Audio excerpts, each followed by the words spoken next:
자, 여러분들, 안녕.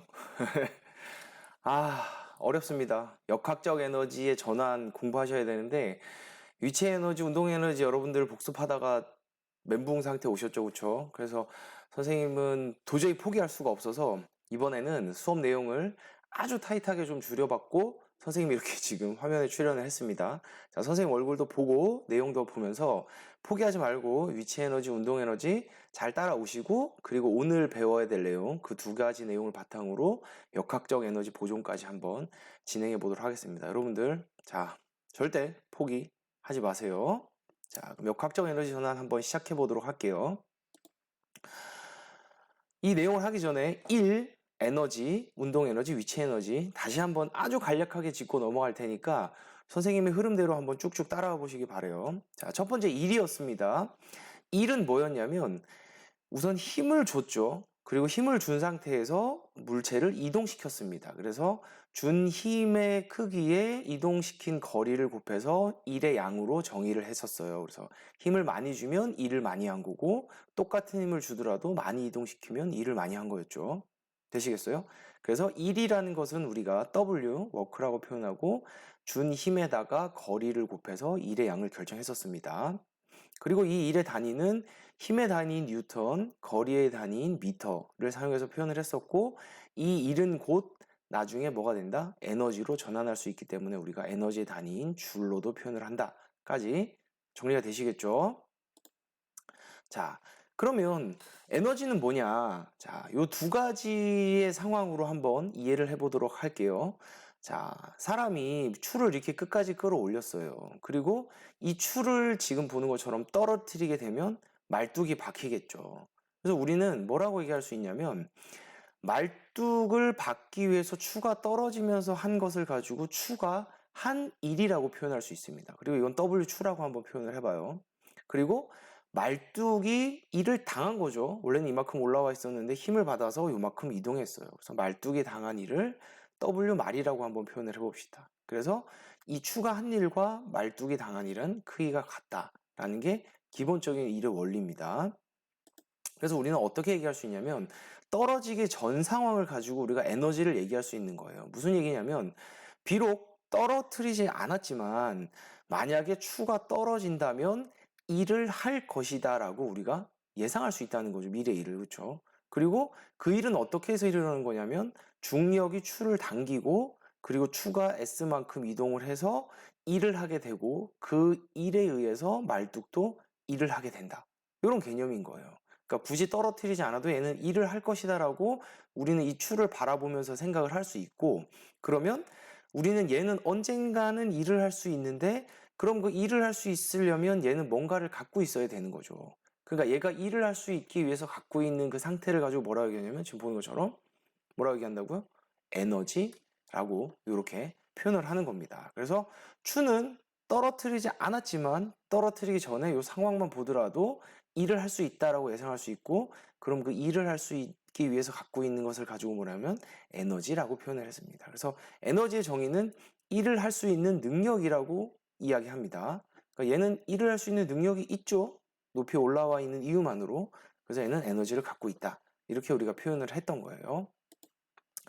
자, 그래서 이 에너지를 이제 우리는 위치 에너지와 운동 에너지 이렇게 두 가지로 나눠서 이해를 한번 해보는 거죠. 그럼 첫 번째 이제 위치 에너지부터 한번 살펴봅시다.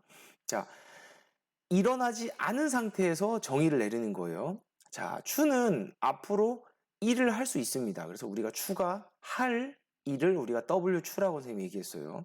그리고 얘가 만약에 일을 하게 되면 말뚝도 일을 당하게 되겠죠. 그래서 말뚝이 당할 일을 선생님이 W말이라고 표현을 했습니다. 그래서 그럼 이 추는 얼마큼 일을 할 수 있을까를 지금 이 상황만 보고 한번 크기를 구해보면, 추가 할 수 있는 일은 중력이 추를 당기겠죠. F라는 힘으로. 그래서 F 중력이라는 힘으로 요 추가 떨어질 수 있는 거리 H만큼 곱하면 그게 추가 앞으로 할 수 있는 일의 양이 되겠죠. 됐나요, 여러분들? 그리고 그럼 말뚝은 얼마큼의 일을 당하냐? 추가 얘를 빵 때리는 순간 F라는 힘을 가하겠죠. 요 F라는 힘과 이 힘의 크기는 같지가 않아요. 그렇죠? F라는 힘을 가할 테고, 그렇게 해서 말뚝이 S만큼 박히게 되면 F라는 힘으로 S만큼 이동했으니까 말뚝이 당한 1이 되겠죠. 그렇죠? 당할 1. 그래서 이 두 개의 크기는 같다. 근데 우리는 이 일을 이미 일으키지 않았기 때문에 요 위에 있는 추가할 일을 가지고 얘가 갖고 있는 에너지량을 한번 생각해 보자는 거죠. 되시겠어요? 그래서 추가할 일을 얘는 언젠간 일을 할 거니까 에너지를 가지고 있다. 그걸 우리가 뭐라고 표현하냐면 위치 에너지라고 표현을 했고 그 크기는 h라는 거리에다가 힘을 곱하면 되는데 이 힘의 크기는 이 추의 질량과 중력 가속도의 곱으로 힘의 크기를 나타낼 수가 있어요. 되시겠나요? 무슨 얘기인지? 그래서 얘가 갖고 있는 에너지는 얘가 앞으로 할 일의 양과 같고 그 값은 힘에 해당하는 질량과 중력과 속도의 곱하기 떨어진 거리의 값이다 라고 생각하면 됩니다. 그래서 여러분들이 고등학교에 가면 위치 에너지는 이 추의 질량에 이 중력 가속도의 값에 이 추가 올라가 있는 거리를 곱하면 mgh를 곱하면 얘가 갖고 있는 위치 에너지고 그 값만큼 나중에 얘가 뭐를 한다? 1을 한다. 이렇게 생각하시면 됩니다. 근데 중학교에서는 이 값을 g 값을 아예 9.8로 숫자로 표현을 한 거예요. 그래서 여러분들 교과서에서는 위치 에너지는 9.8 값은 뭐다? 중력 가속도겠죠. 중력 가속도 곱하기 이 추의 질량 m 곱하기 이 추가 올라가 있는 거리 h를 곱하면 이 추의 위치 에너지가 된다. 그리고 이 위치 에너지는 실제로 일이 일어나게 되면 얘가 한 일의 양과 값이 같게 된다가 위치 에너지 개념입니다. 되시겠어요? 선생님 많은 주석을 안 달았어요. 아주 핵심적인 개념만 지금 여러분들에게 이렇게 설명을 해주고 넘어가고 있습니다. 한번 노력을 해보세요. 자, 그러면 지금 이해한 이 위치 에너지의 개념을 가지고 이제 두 번째 운동 에너지도 한번 살펴볼 거예요. 자, 봅시다. 자, 앞에서 우리가 추가 떨어져서 일을 하죠. 그럼 추도 일을 한 거고 그걸 맞는 순간 말뚝도 일을 했는데 그 두 일의 크기는 같다. 근데 얘가 앞으로 할 일의 크기가 얼마큼이냐면 질량의 중력 가속도에 올라가 있는 거리를 곱하면 됐다가 위치 에너지의 개념이었어요. 그럼 자, 추는 누가 움직이냐면 중력이 추를 당겨서 움직여요. 그럼 그거를 우리가 움직이는 자동차를 비교하자면 자동차에 누군가가 힘을 가하겠죠. 그래서 자동차가 움직인다는 거예요. 얘는 누군가가 힘을 가한 거고 얘는 중력이 힘을 가한 거죠. 그래서 둘 다 움직인다는 거죠. 요 첫 번째 개념이 무슨 얘기인지 아시겠어요? 되시겠죠? 그래서 이 추는 움직이고 나서 뭐를 움직이냐면 말뚝을 받게 돼요. 일을 하게 된 거죠. 근데 이 차 같은 경우는 이동하고 나서 나무 토막에 부딪혀서 나무 토막을 이동시킨 거죠. 그러니까 말뚝이 박힌 거나 나무 토막이 움직인 거나 둘 다 뭐 한 거예요? F라는 힘으로 이동했기 때문에 일을 당했다라고 이렇게 표현할 수 있는 거죠. 됐나요? 무슨 얘기인지? 그럼 여기서는 말뚝을 박은 건 누구였어요? 추였죠. 추가 갖고 있는 위치 에너지가 일을 함으로 인해서 말뚝을 박은 거예요. 그래서 추의 위치 에너지의 개념과 이 자동차가 움직임으로 인해서 나무 토막을 움직이게 되겠죠. 일을 하게 되겠죠. 나무 토막이. 그러면 나무 토막을 일을 하게 만든 이 자동차도 뭘 갖고 있다? 이 추처럼 에너지를 갖고 있다. 되시겠나요? 무슨 얘기인지? 굳이 이 자동차가 이 나무 토막을 충돌해서 한 일의 양을 계산하지 않더라도 그냥 이 자동차의 움직임만 가지고도 이 나무 토막을 얼마큼 일을 시킬 수 있을까를 우리가 아까처럼 생각할 수 있다가 바로 운동 에너지의 뭐다? 정의다. 이렇게 생각하시면 될 것 같아요. 되시겠나요, 여러분들? 자, 최대한 간결하게 선생님들 설명을 하고 있습니다.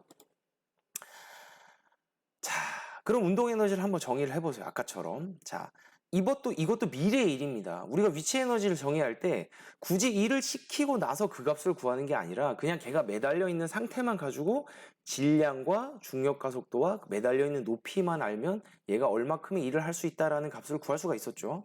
자동차도 마찬가지라는 거예요. 자동차가 움직이고 있는 상태만 가지고 얘가 나중에 충돌했을 때 얼마큼의 일을 하고 있구나라는 걸 구하고 싶다는 거죠, 여기서. 됐나요? 그래서 차가 할 일이라고 선생님이 표현했습니다. 아직 충돌하지 않았어요. 그러니까 움직이고 있는 상태만 가지고 얘가 얼마큼의 일을 하겠구나라는 걸 한번 생각해 보는 거예요. 그래서 차가 할 일, 그 다음에 그래서 충돌하게 되면 언젠가 박스가 당하게 되겠죠, 일을. 됐나요? 무슨 얘기인지? 자, 그래서 자, 차가 할 일은 뭐냐면 차에다 누군가 힘을 줬겠죠. 그리고 그 차가 S만큼 이동한 거예요. 1이라는 거죠. 그 값을 가지고 이 차는 얼마큼의 일을 할 수 있을까? 얼마큼의 에너지를 갖고 있을까를 한번 생각해 보는 거예요. 됐나요? 자, 그리고 박스가 당할 일도 뭐냐면 차가 준 힘에다가 박스가 이동한 거리만큼 구하면 그게 박스가 당할 일이 되겠죠. 됐나요? 무슨 얘기인지? 그리고 그 두 개의 크기는 어떻다? 같다가 됩니다. 자, 근데 여기서 약간 멘붕이 올 수 있어요. 자, 무슨 얘기냐면 차가 할 일은 차가 갖고 있는 운동 에너지와 같은 거죠. 차가 일을 하고 나면 그 값을 가지고 얘는 이만큼의 운동 에너지를 갖고 있었다라고 얘기할 수 있는데 문제는 뭐냐면 그걸 직접 일어나지 않고도 차의 운동만 가지고 얘가 얼마큼의 일을 할 거냐를 한번 생각해 보자는 얘기예요. 그렇죠? 그래서 아까 마찬가지로 차가 그러면 차에다 누군가가 힘을 줬는데 그 힘의 크기는 질량과 가속도의 값으로 표현할 수 있습니다. 근데 이 개념 우리가 중학교에서 안 배웠기 때문에 그냥 흐름상에만 이해를 하는 거예요. MA의 크기는 F의 크기와 같구나. 아까는 A 대신에 가속도 대신 무슨 가속도였어요? 중력 가속도였죠. 중력 가속도. 됐나요? 그래서 요 MA의 크기는 똑같이 가속도입니다. 그리고 이동한 거리를 우리가 처음 보는 이런 어마어마한 식으로 표현할 수 있어요. 2분의 1의 AT 제곱이라고. 근데 이것도 고등학교 가서 배우지만 여기 선생님이 얘기하고 싶은 기본 개념은 뭐냐면 운동 에너지는 차가 할 일에서부터 구해왔다. 그래서 이걸 뭐 여러분들 계산하라는 얘기는 아니에요. 그러니까 아까는 S는 위치 에너지는 S랑 H랑 똑같았죠. F랑 mg랑 같았고 그래서 요 값을 쭉쭉쭉 계산하게 되면 뭐가 나오냐면 2분의 1이라는 숫자는 여기서 온 거고 m이란 질량은 여기서 온 거고 그리고 나중에 요 a 값을 가속도의 값을 속도로 변화시키면 t제곱 없어지고 v제곱만 남게 됩니다. 그래서 위치 에너지는 2분의 1 mv 제곱이라는 값을 얻을 수 있게 되는데 이것도 궁금한 친구들을 위해 선생님이 얘기해 주는 거예요. 갑자기 나온 게 아니라 차가 할 일, 다른 말로 얘기하면 차에 준 힘과 거리에서부터 유도돼도 이 값을 구할 수 있다. 라고 생각하시면 됩니다. 근데 중학교에서는 이제 이렇게 공부하지 않고 질량에 비례하고 속도의 제곱에 비례한다 이렇게 배우는데 어찌됐건 위치 에너지와 운동 에너지 모두 어디서부터 나온 거다? 1에서부터 나온 거다. 앞으로 할 일을 굳이 시키지 않고 걔가 갖고 있는 질량과 움직임을 가지고 운동 에너지를 구했고 걔가 갖고 있는 질량과 올라가 있는 높이를 가지고 위치 에너지를 구했다. 이렇게 생각하면 되는 거예요. 됐죠? 무슨 얘기인지? 정말 됐을까요? 노력해 봅시다, 여러분들. 자, 그래서 다음 장으로 넘어가 보면 위치 에너지와 이제 운동 에너지를 여러분들이 기억하고 있는 건 차라리 잘 모르겠으면 두 개만 거의 암기하고 있어도 중학교 수준에서는 무난히 해결이 될 수도 있어요. 그래서 정말 안 되겠으면 요거를 암기하라는 얘기고 이해를 한번 해보자는 겁니다. 그렇죠? 그래서 위치 에너지는 뭐냐면 얘도 일을 할 거고 말뚝도 일을 하는데 굳이 시키지 않고 그냥 요 상태만 가지고 얼마큼의 일을 할 수 있을지를 알아보고자 하는 거죠. 어떻게 알아볼 수 있느냐면 중력 가속도인 9.8에 요 물체의 질량과 얘가 올라가 있는 높이를 알면 얘가 앞으로 할 수 있는 일을 구할 수 있는데 아직 하지 않았기 때문에 그 할 수 있는 일은 일을 할 수 있는 능력이라고 보고 그걸 우리가 에너지라고 표현을 했던 거죠. 됐나요? 어려워요. 그쵸? 그래서 기억해야 될 건 뭐냐면 굳이 일을 시키지 않고 얘는 앞으로 일을 할 것이다. 얼마큼 할 것이냐? 9.8 mh만큼 할 것이다. 그리고 그건 얘가 일을 할 수 있는 능력이기 때문에 갖고 있는 위치 에너지다. 그리고 이거를 바로 끊어버리면 그 에너지만큼 일을 한다가 바로 위치 에너지의 개념이에요. 됐나요? 무슨 얘기인지? 자, 운동 에너지로 넘어가면 차가 움직이고 있어요. 근데 얘가 언젠간 부딪히면 분명히 일을 할 것이라는 걸 아는데 굳이 부딪히지 않고 그냥 움직이고 있는 차만 가지고 얘는 얼마큼의 일을 할 것이다를 한번 생각해 보는 거죠. 그래서 얘도 똑같이 이 차에 준 힘과 차가 이동한 거리를 가지고 이 공식을 유도해 낼 수 있고 그러면 우리는 이미 공식을 유도해 냈기 때문에 이 차의 질량과 얘가 움직이는 요 속도 두 개의 값을 알면 얘가 앞으로 할 수 있는 일의 양을 계산할 수 있고 아직은 일어나지 않았지만 그만큼의 에너지를 가지고 있다. 그리고 그 에너지를 가지고 나중에 충돌하면 일을 할 수 있다. 이 개념인 거란 거죠. 됐나요? 무슨 얘기인지? 됐나요? 이 두 개를 그래서 기억하면 됩니다. 자, 여기까지가 설명이었고 그럼 역학적 에너지라는 것은 무엇이냐면 이제 오늘 배울 내용으로 넘어올 거예요. 자, 요 얘기를 반복해서 들으면서 자, 이제 세뇌를 당해 봅시다. 운동 에너지하고 위치 에너지는 1이었다. 이래서부터 아직 일어나진 않았지만 우리가 지금 갖고 있는 값만 가지고 얼마큼의 일을 할지를 예상해 보자. 그게 이제 운동 에너지, 위치 에너지고 요걸 가지고 이제 역학적 에너지라고 표현하는데 지금 보시면 아시겠지만 롤러코스터로 얘를 가장 많이 들어요. 롤러코스터가 이동을 할 때 생각해보면 롤러코스터는 이만큼 올라와 있으면서 움직이고 있는 상태인 거죠. 그러니까 이 롤러코스터는 위치 에너지만 갖고 있는 것도 아니고 운동 에너지만 갖고 있는 것도 아니라는 거예요. 그래서 얘가 갖고 있는 위치 에너지와 운동 에너지의 총합을 역학적 에너지라고 표현을 한다는 거죠. 됐나요? 그리고 선생님이 출발할 때도 EM, 역학적 에너지, 움직일 때도 EM, 움직일 때도 EM, 최고 아래 떨어졌을 때도 EM, 다시 도착했을 때도 EM이라고 표현했는데 무슨 얘기냐면 아주 이상적인 상황에 마찰, 공기 저항 이런 게 아무것도 없으면 모든 위치에서 역학적 에너지는 항상 일정하게 된다. 이런 의미를 담고 있는 거예요. 근데 우리 그건 이제 다음 시간에 얘기를 할 건데 그 개념을 이제 어떤 개념으로 받아들이면 되냐면 이렇게 한번 생각을 해보자는 거예요. 자, 롤러코스터가 출발하기 전에는 아직 움직이고 있지 않았으니까 이만큼의 높이에만 올라가 있는 거죠. 그렇죠? 그래서 롤러코스터가 갖고 있는 역학적 에너지는 처음에 정지하고 있는 상태에서 올라가 있는 높이 올라가 있는 위치 에너지 파란색이었어요. 그렇죠? 위치 에너지와 같은 거죠. 다른 말로 얘기하면 더하기 운동 에너지는 뭐가 될까요? 운동 에너지는 V가 0이기 때문에 0인 상태인 거죠. 됐나요? 무슨 얘기인지? 근데 이 롤러코스터가 점점점 출발하게 되면 여러분들 점점점 빨라지게 되죠. 그쵸? 빨라지게 되는데 어떤 상황이 벌어지냐면 위치 에너지가 지금 봐요. 처음엔 파란색이 가득 차 있었는데 빨라지면서 점점 아래로 떨어지면서 위치 에너지는 감소하게 되는 거예요. 대신 빨라졌기 때문에 점점 뭐가 증가하는 거예요? 운동 에너지가 증가한 거죠. 하지만 운동 에너지와 위치 에너지의 총값은 어떻다? 처음에 갖고 있는 역학적 에너지와 같다라는 개념이에요. 됐나요? 무슨 얘기인지? 그럼 여기 순간에서 요 롤러코스터를 탈 때 제일 빠를 때가 어딜까요? 여러분들 생각해보면 여기가 되겠죠. 그렇죠? 근데 여기는 바로 아래까지 떨어졌기 때문에 높이가 0이니까 위치 에너지가 0이에요. 그러니까 여기 갖고 있던 모든 위치 에너지가 여기서 모두 뭘로 바뀌었다? 운동 에너지로 바뀌었다. 그래서 가장 운동을 빨리 한다. 제일 빠르다. 됐죠? 무슨 얘기인지? 이런 시간 종이 쳤습니다. 자, 그리고 나서 얘가 왜 다시 올라가기 시작하냐면 총 가지고 있는 역학적 에너지는 같기 때문에 빠른 속력으로 인해서 올라가면 올라갈수록 점점 위치 에너지는 다시 증가하게 되는 만큼 속력이 점점 느려지는 거죠. 위치 에너지가. 다른 말로 얘기하면 운동 에너지가 작아지는 거죠. 그래서 아무런 저항이 없을 때 다시 원래 위치만큼 올라와서 가지고 있던 위치 에너지만큼 역학적 에너지가 유지가 되는 거고 여기 오면 다시 처음과 같이 뭐 할까요? 정지하게 되는 거겠죠. 그래서 위치 에너지와 운동 에너지는 서로 밀고 당기는 것처럼 이렇게 물체가 움직일 때 전환된다. 요게 지금 우리가 이번 시간에 배울 내용입니다.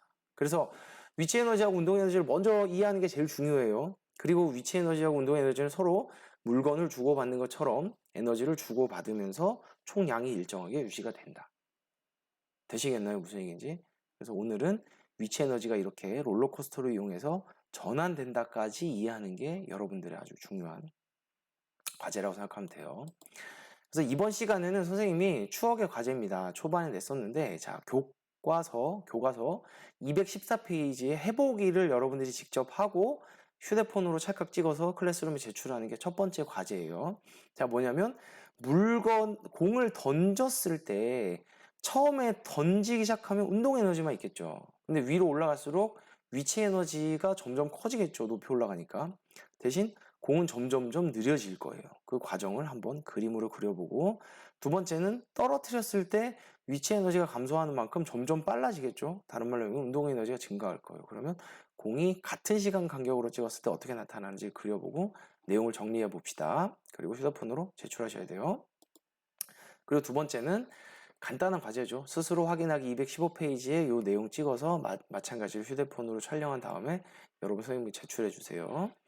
자, 오늘 선생님 여러분을 위해 지금 등장했습니다. 제발 우리 이거 포기하지 말고 목표예요. 포기하지 말고 위치 에너지, 운동 에너지 다시 한번 노력해서 이해하고 그 두 개의 에너지가 서로 교환하면서 역학적 에너지가 전환된다는 이번 시간의 내용까지 꼭 마무리 잘 해주시고 과제 제출하는 것까지 이번 시간 수업 마무리하도록 할게요. 자, 여러분들 고생했고 정말 다음 주에 아마 만날 것 같아요. 아직 결정된 건 아니지만 그때까지 다들 선생님 조금은 알겠어요 라는 마음으로 학교에서 뵙길 바래요. 안녕.